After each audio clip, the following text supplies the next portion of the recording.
Hello and welcome to the evening news for today, Thursday, May 15, 2014. I am Avinash Ramzan. Thanks for joining us. In the headlines, Luncheon defends Gina's Rodney COI ads, says Nandalal was not speaking on behalf of government.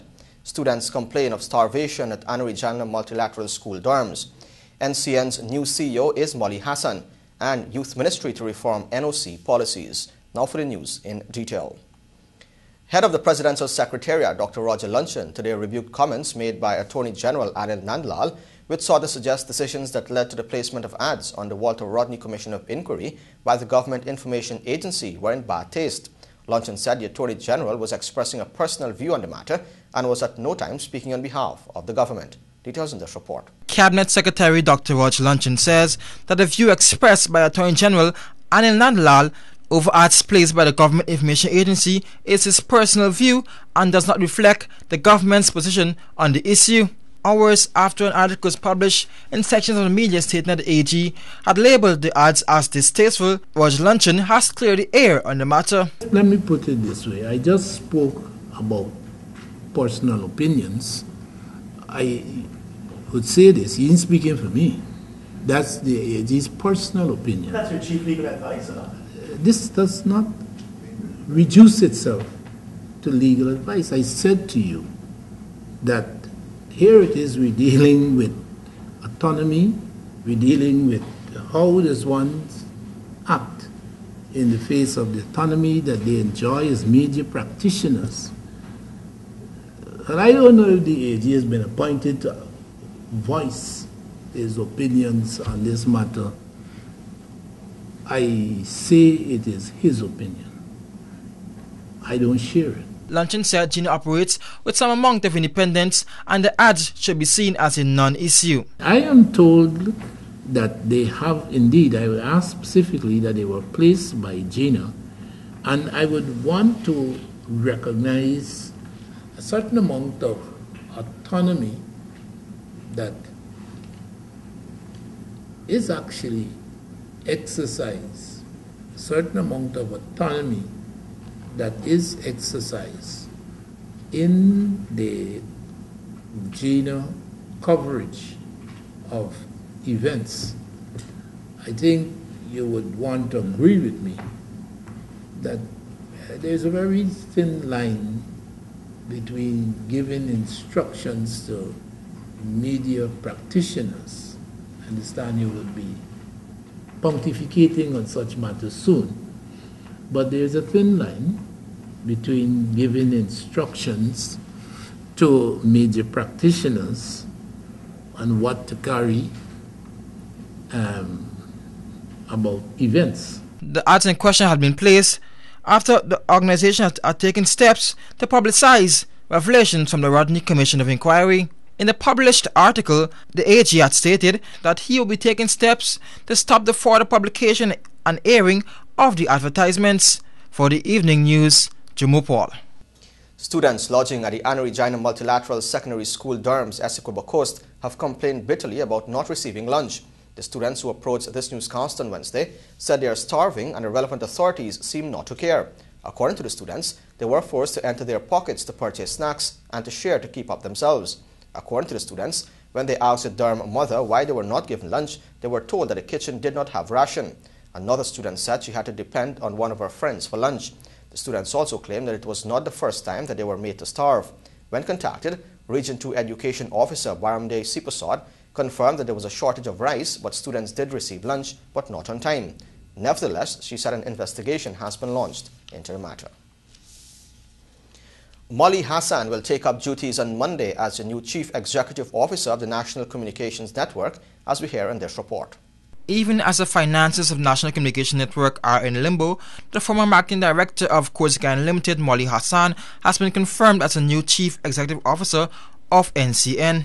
Hassan has been offered a multi-year contract. Her appointment comes on the heels of a recent decision by government to transfer acting CEO of NCN Michael Gordon to the state-owned Chronicle to function. Cabinet Secretary Dr. Roger Luncheon, while refusing to confirm any appointment to the post, said that the appointment will be announced soon by way of the relevant authorities. Yes, I anticipate that soon, very soon, the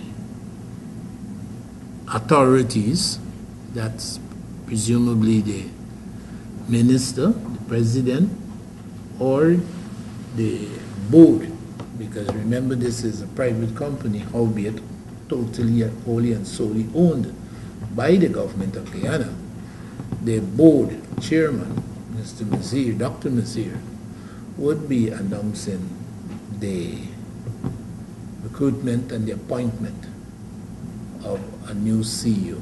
For the evening news, Jomo Paul. The Guyana Police Force today defended its handling of the investigation into the fatal shooting of Damien Belgrave by its ranks in 2012, as it accused some media of using it as a scapegoat. The police issued a release to the media following widespread criticisms over yesterday's acquittal in the magistrate's court of 2 of its ranks for the 2012 shooting. The police force said that it acted on legal advice and the procedure was followed comprehensively. It reminded that the statement of the police ballistics expert was in the file prior to legal advice being given. The force clarified that the prosecutor in the matter is part of the early case assessment program and operates out of the chambers of the DPP and not from any police location. Additionally, the police force is contending that the process forward in the Damien Belgrave matter is for the DPP to examine the depositions and take a decision on how the police or the court proceed with the matter. More news still ahead. Stay tuned. This is the Evening News.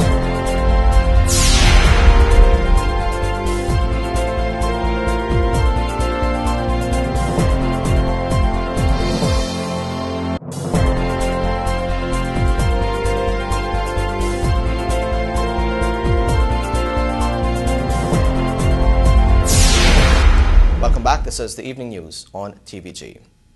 The recent allegations of sexual offences involving students and staff members of the New Opportunity Corps located at Onderneming on the Essequibo coast seem to have jolted the Ministry of Culture, Youth and Sport to redress its policy of the institution's operation. Details from Alexis Rodney. Minister Anthony said that while the Ministry of Human Services and Social Security is carrying out investigations into the allegations, a whole new approach will be taken at the correctional facility to help prevent any such recurrence. However, while he did not admit to any wrongdoing by any staff member at the institution, he said the law will take its course when the investigation is completed. The minister and a few members of the institution were at the time addressing members of the media, seeking to clear the air on the allegations that were recently brought to the fore. According to him, the ministry was never made aware of these allegations. We saw the first report of it in the press, right? We were unclear what it was. And I think about 2 weeks ago when that thing first surfaced, we never got any report, any letter, nothing, right? What we saw was a press report that came out that alleged that NOC is some sex camp or something of the sort. The allegation points its finger at staff members of the institution having sexual intercourse with female students, all under the age of 18. There were also reports that fellow male students are also involved sexually with their female counterparts. He said he treats the allegations of sexual misconduct seriously. Minister Anthony said too that in order to curb the situation, the ministry will be separating the males from the female students. Anthony was obviously taken aback when he was informed by reporters who had spoken to a few former students about the conditions under which they are disciplined. Reports were made about students being sent to the quiet room to be disciplined. The conditions described were horrendous. The minister heard of students being placed in the quiet room for up to a month, when the law stipulates that they be there for just 24 hours. Staff members present related that the students are sent there to be reformed. He heard too that while there, they are only allowed to wear their undergarments. The male student will be placed in the boxes. This reason for security purpose. And they cannot be put there with full clothing. Well, I know they place their tights and their brassiere, and sometimes the same brassiere they used to tie around their necks, right? Because we have cases like that before. Because I check while they're there, I go with the staff and check them to figure out. So you're saying that they're placed in their panties then? Untied. You're talking about if they're using their brassieres to tie their neck, is it fair to assume that the brassieres are removed and the children are left there in their panty? Basically, you're talking about 16 and 15-year-old here. No. The quiet room is an area built out of concrete, it have 2 doors, and have 2 window space. Because it's not required to be beyond 24 hours, they will request to have something to urine. Let's say you're going now, and you want to urine now. You're not going, we said 12 o'clock. I need to urine by 1 o'clock. That's the only way that will be accommodated. But for a long period, no. Where you take them out and take them to the toilet and bring them back in? Meals time to freshen up. They are allowed to use the bathroom facilities.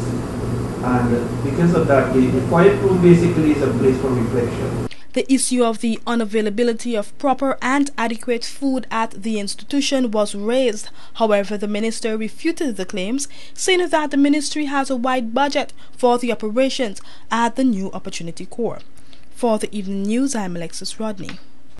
Meanwhile, Permanent Secretary of the Ministry of Culture, Youth and Sport, Alfred King, said it deemed it sad that the press would seek to sully his reputation by involving him in a sex scandal at the New Opportunity Corps. Here again is Alexis Rodney. The Permanent Secretary said he has been working with youth almost his entire life, formally through the school system as a trained teacher and informally as a training officer in the Guyana National Service. According to him, because of his high level of professionalism and the consciousness he embraced, no such allegation was ever brought before him. I worked with the President's Youth Award Program, where there are over 2,000 young people recruited almost every year. I take them out on treks where they overnight in tents and all sorts of things. And if you know the kind of rules and protocols I put in place, there is no one young person there, whether staff, whether unit leaders or volunteers, or the young people themselves, who would tell you Mr. King is one of those persons who will get involved with anything close to that. So to hear something like this, I thought that is most ridiculous, especially now when I'm way off or far away from the environment. The allegation suggests that an officer named King, employed by the Ministry of Culture, Youth and Sport, was sexually involved with female students of the New Opportunity Corps. The Permanent Secretary said that it is in fact another person with a similar surname that is implicated in the allegation. Apparently that didn't come out before. So you saw the caption in the news that says a serious ministry official or something like that. A government official. Exactly. So right away you recognize that there's a movement from the center itself to something at the center of Georgetown, within Georgetown.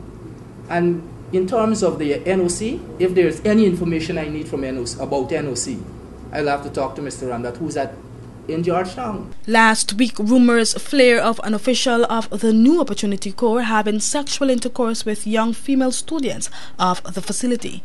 The rumors had caused the Ministry of Human Services to launch an investigation into the matter.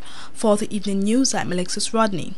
Now for some news in the courts. 21-year-old Marlon Providence of 149 Company Road, Buxton, was today refused bail and remanded to prison until May 23, 2014, after he appeared at the Georgetown Magistrates Court before Magistrate Judy Latchman. The charge alleged that on March 15, 2014 at Stabrook Market, in the company of another man armed with an offensive weapon and handgun, the accused robbed Jamapel Alfred of 1 gold ring valued $75,000, 1 band valued $150,000, and 1 gold chain valued at $200,000, amounting to $420,000 in total. The matter was reported to the Brigdam Police Station after the complainant saw the accused while traveling in a bus. The man was arrested and charged. Parliament today launched its new e-project and live streaming project, as we hear in this Gomati Gangadin report. Speaker of the National Assembly, Raphael Tretman, today launched Parliament's website and the features for live streaming of the Assembly's sittings. According to Tretman, the need was seen for the public to become even more involved in the activities of the House and for information to become accessible to all Guyanese. He expressed thanks to the Government of Canada and the United Nations Development Fund for their contributions in making the project a success. Deputy Resident Representative of the UNDP, Chiza Makami, related that the organization had extended its support since it was seen as a beneficial project for all of Guyana. UNDP is very glad to have provided this support and worked with the Parliament Office in partnership with the Government of Canada.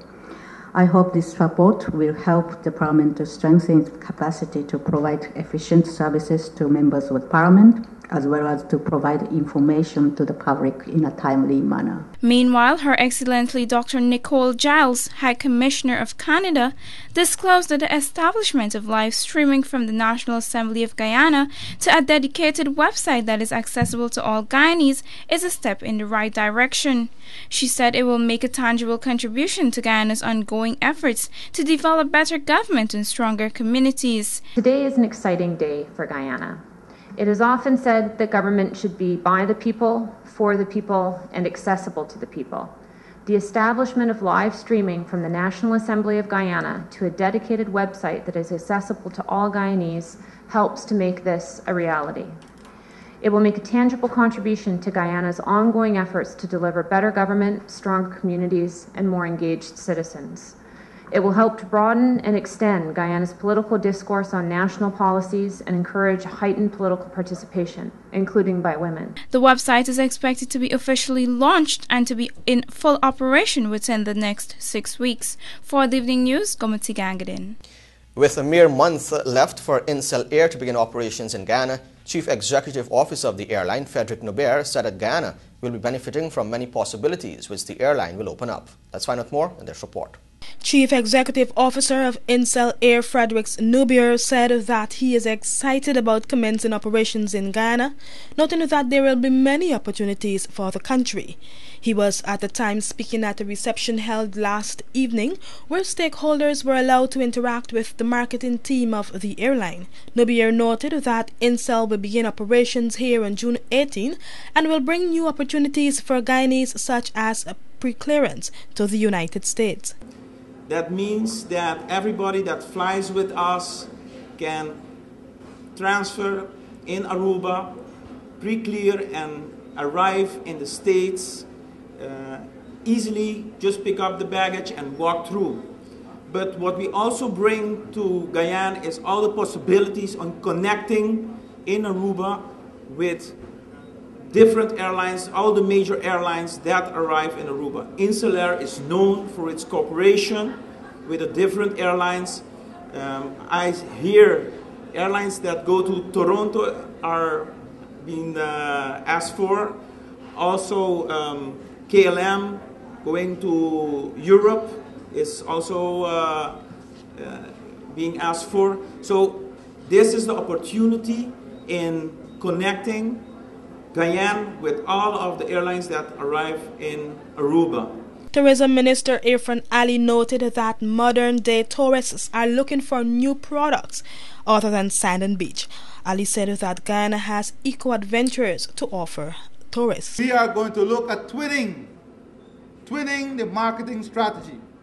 Whilst we experience the beach and the blue water, we want also tourists to have the exciting opportunity of the best in eco, nature, and adventure tourism in this part of the world, which Guyana offers. Meanwhile, Managing Director of Raima Airways, Jerry Gavaya, pointed out that government will have to partner with the airlines to market Guyana so that there will be sustainability for the airlines to operate here.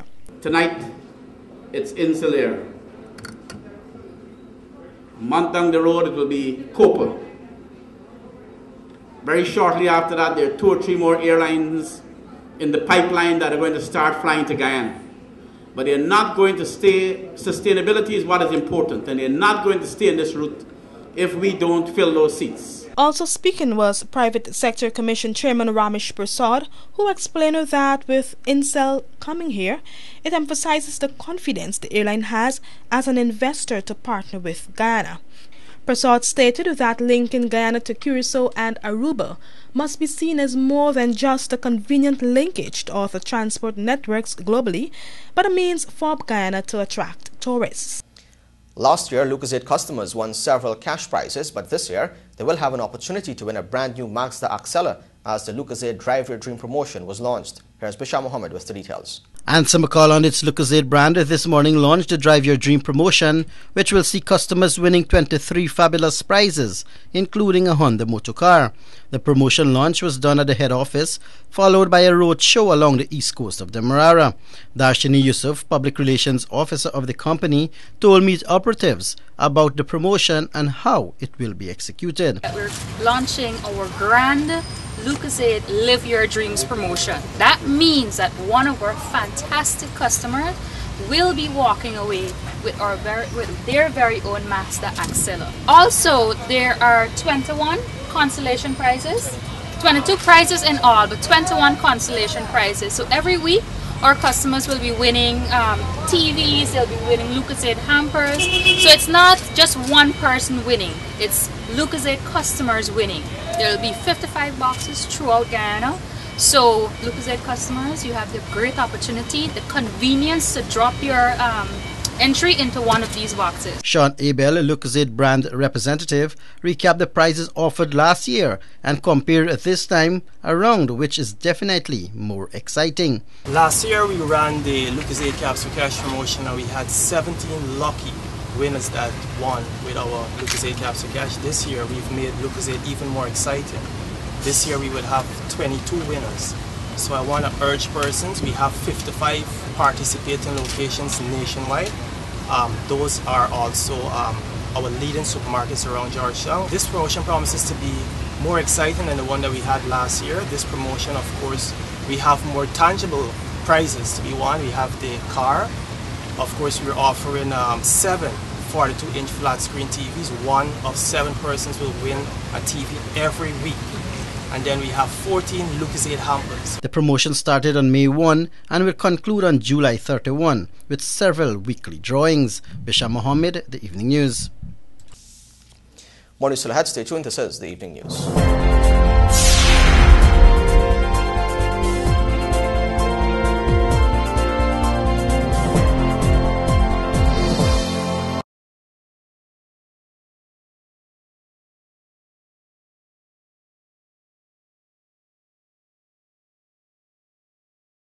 Welcome back. This is The Evening News on TVG. In this report, you'll hear that the private sector is calling on the leaders to pass the anti-money laundering bill because if they don't, it will be a sad day for the country of Guyana. More in this report. Former GCCI Chairman Clinton Erlin is calling on political leaders to let good sense prevail in relation to the passage of the Anti-Money Laundering Bill and Countering the Financing of Terrorism Act. He stated that Guyanese from all walks of life have already established that the passage of this bill is very important to their everyday lives. The Private Sector Commission met with the current chairperson when she was here of CFADF and also the executive director, and they impressed upon us the importance of the passage of the bills and the severe consequences that would result if you pass those bills. And for me, the biggest loser in all of this, if we don't pass that bill come the deadline at the end of this month, is not the private sector per se, as people erroneously assume or you hear them articulated or pronouncing it.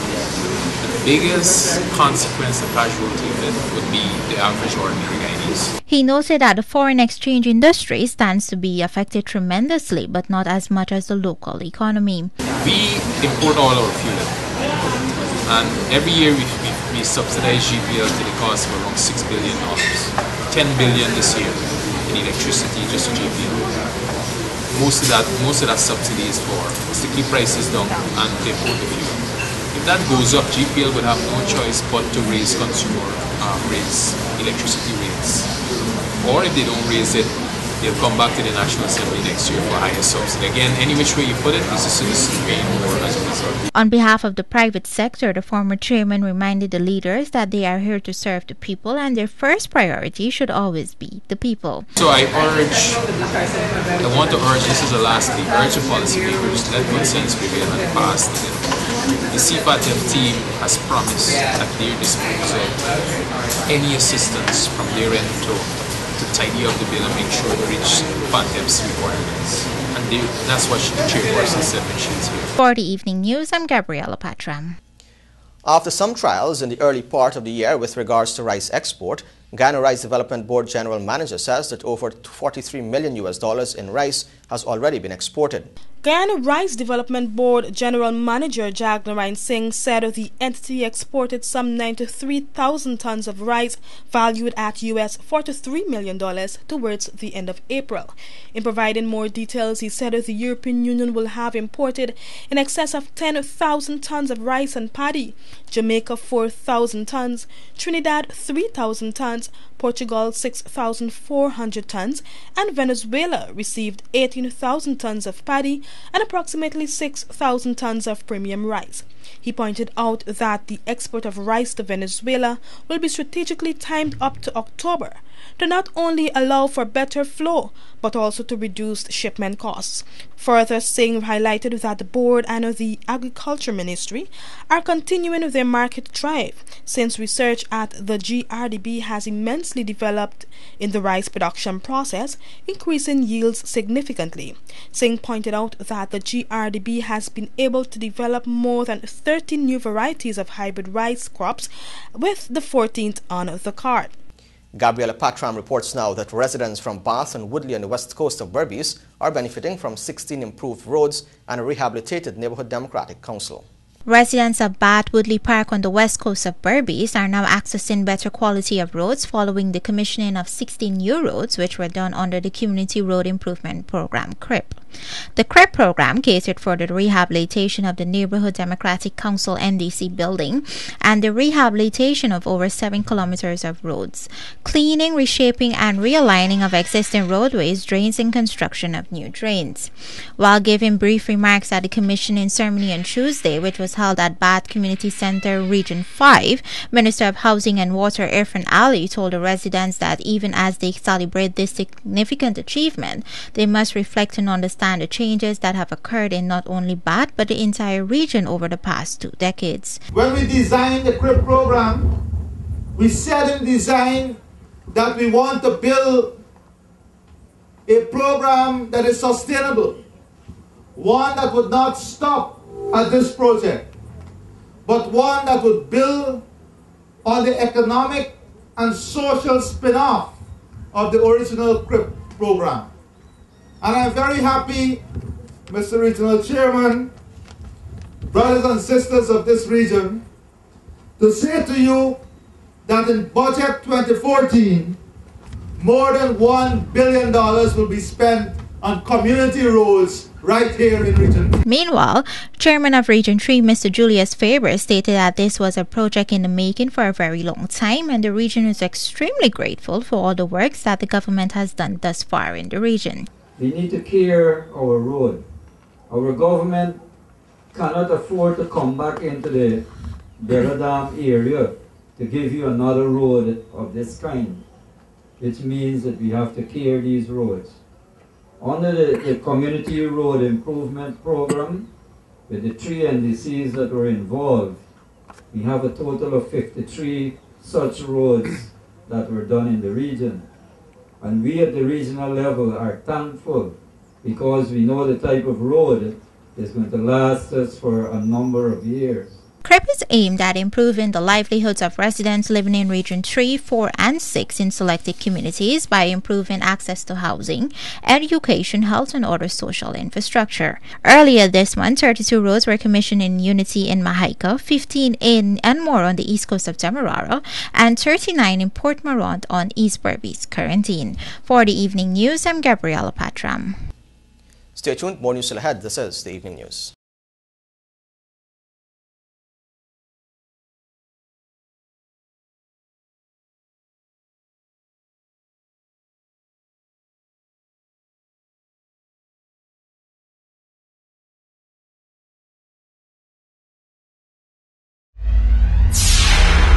This is the Evening News. Welcome back. In the region, a probe is now being carried out to determine the cause of a fire which broke out in the compound of the Sangster International Airport in the second city of Montego Bay, Jamaica, late on Wednesday night. The blaze, which started at about 21 hours, got to the building adjacent to the terminal building. Chief Commercial Officer at the MBJ Airport Limited, Elizabeth Scotton, said flights were delayed briefly as a precaution while firefighters tried to contain the blaze. 9 fire trucks managed to get the blaze under control about an hour after it started, following which the all clear was given for flights to and from the airport to resume. Internationally, a Sudanese court has sentenced a woman to hang for apostasy, which means leaving Islam, after she married a Christian man. Amnesty International condemned the sentence, handed down by a judge in Khartoum, as appalling and aberrant. Local media report said the sentence would not be carried out for 2 years after she has given birth. Sudan has a majority Muslim population which is governed by Islamic law. It rules that apostasy, the abandonment of one's religious faith, is a crime. Western embassies and rights groups had urged Sudan to respect the right of the pregnant woman to choose her religion. The judge also sentenced the woman to 100 lashes after convicting her of adultery because her marriage to a Christian man was not valid under Islamic law. This is Evening News. We will now take a look at your bridge reports. The Damrar Harbour Bridge will be closed on Friday, May 16 at 5 hours for a period of 1.5 hours, and the Berbice River Bridge will be closed on Friday, May 16 at 5 hours 5 for a period of 1.5 hours. And for those of you using the ferry service, the Purican Supernam ferries will be departing at 5 hours on Friday, May 16, 2014. Both ferries are also set to depart their respective locations at 18 hours on Friday, May 16, 2014. Join us after the break for sports, sponsored by MACOP. This is the Evening News.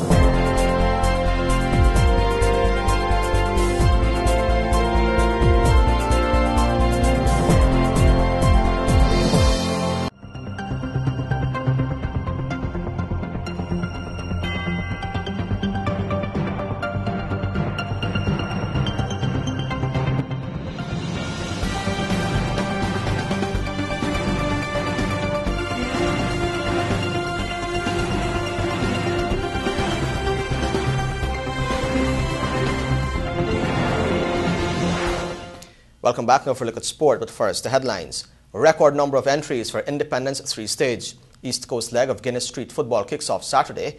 Berbice Bridge supports Canard horse race, and Delhi Daredevils slump to 6th straight loss. Of course, our sportcast comes to the kind compliments of MACOP. This is the machine you asked for, and it's what we are delivering. Introducing the new CAT D2 series. Improvements made with you in mind. A mechanically controlled engine designed to cope with Guyana's toughest conditions. Lower fuel consumption and less maintenance, which reduces your owning and operating costs. The highest productivity in the market. Robust design, which is built to last. MACOP, the only authorized Caterpillar dealer in Guyana, bringing integrated solutions for your success. Let's build Guyana together.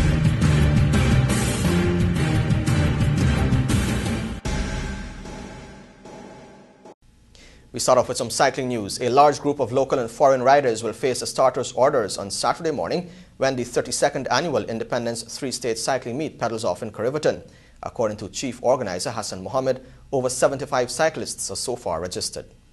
During an interview with this newscast on Thursday morning, Mohammed highlighted that 75 riders, including 12 from overseas, have registered.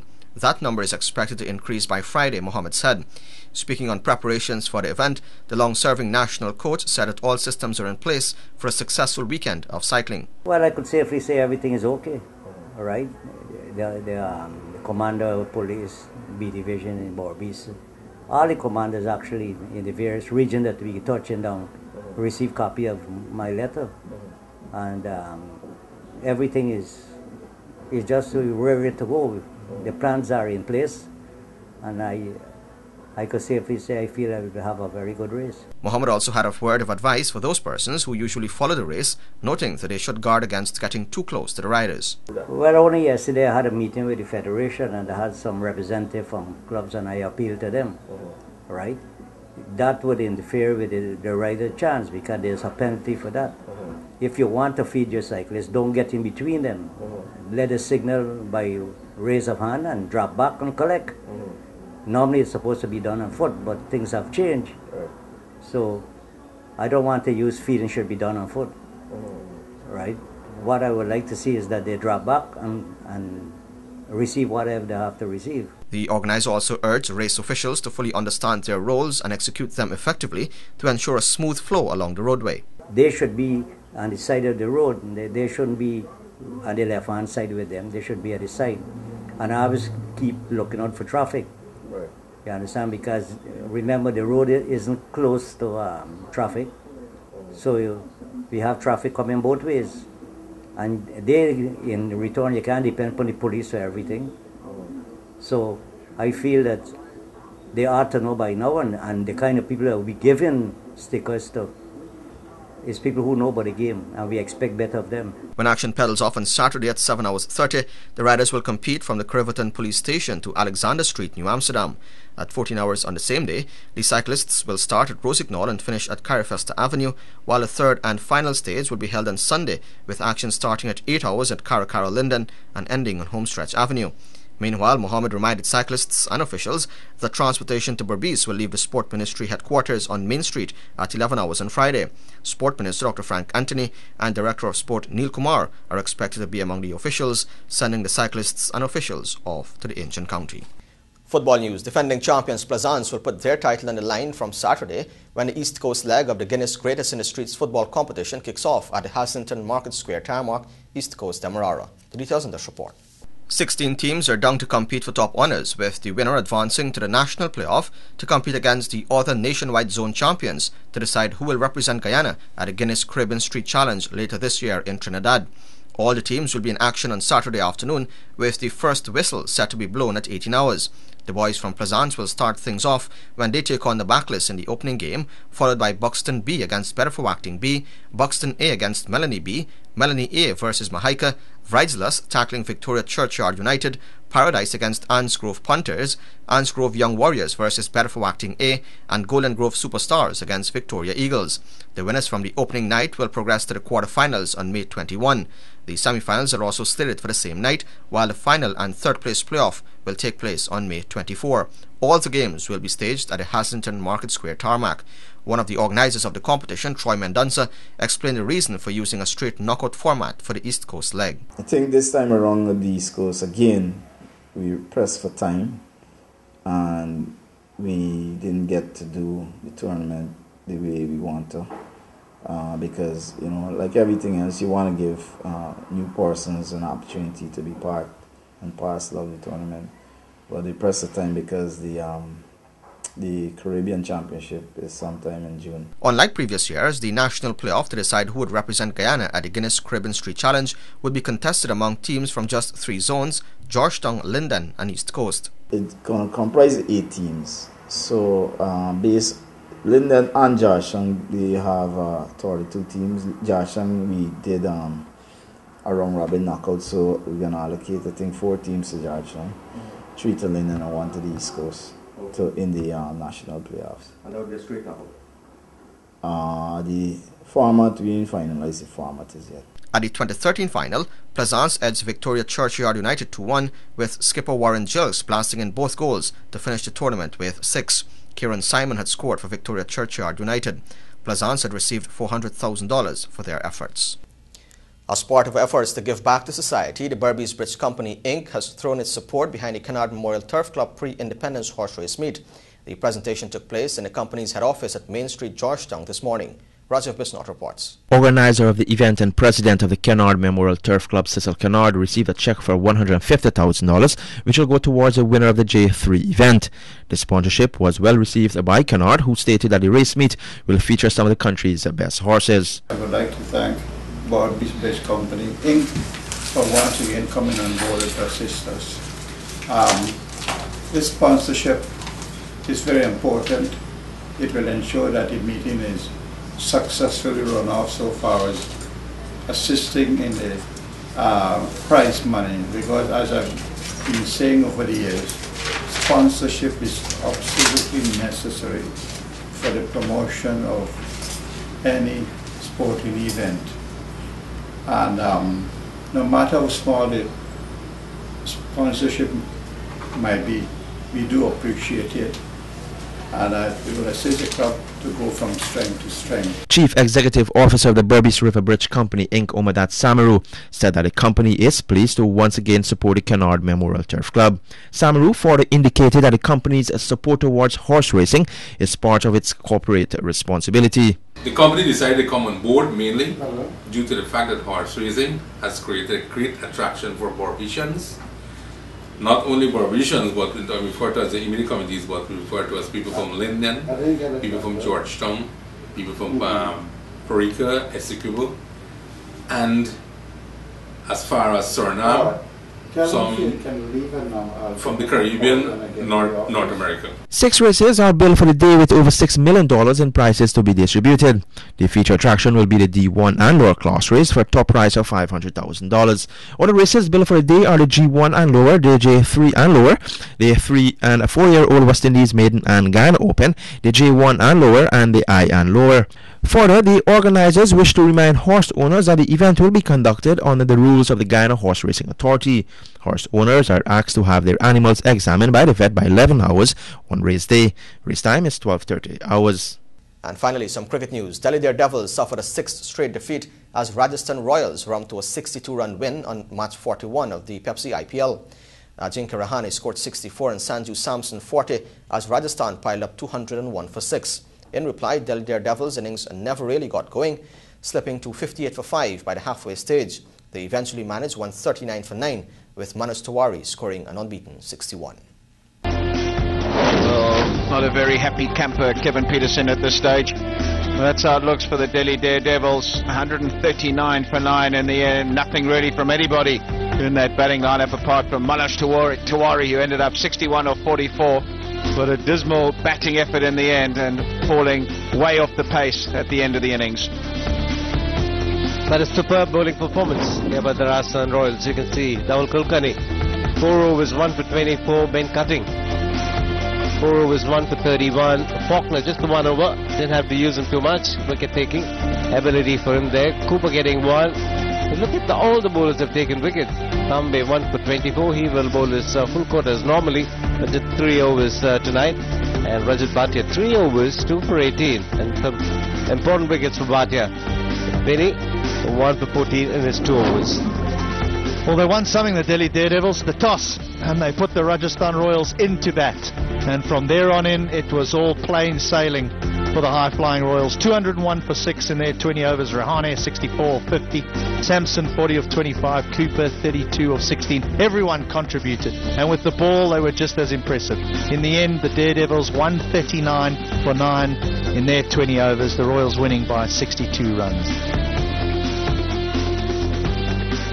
What this has ensured is that the Rajasthan Royals are now comfortably in 3rd position, and it's improved their net run rate considerably. But still at the top, the Kings 11 Punjab, the Chennai Super Kings, and then it becomes an absolute bun fight. The Pepsi IPL will continue on Sunday with Chennai Super Kings against the Royal Challengers Bangalore at 6 hours 30 and Sunrisers Hyderabad versus Kolkata Knight Riders at 10 hours 30. And with that, we've come to the end of sport, which is sponsored by Marcorp. Of course, you can find these and many more stories in tomorrow's edition of the Guyana Times. And here's an invitation to join us on TVG Channel 28 and on Radio Guyana Inc. 89.3 in Essequibo, 89.5 in Georgetown Environs, and 89.7 in Berbice and Unicary, Suriname. And that's a wrap on the evening news for today, Thursday, May 15, 2014. I'm Avinash Ramzan. On behalf of all of us here, let's bye for now.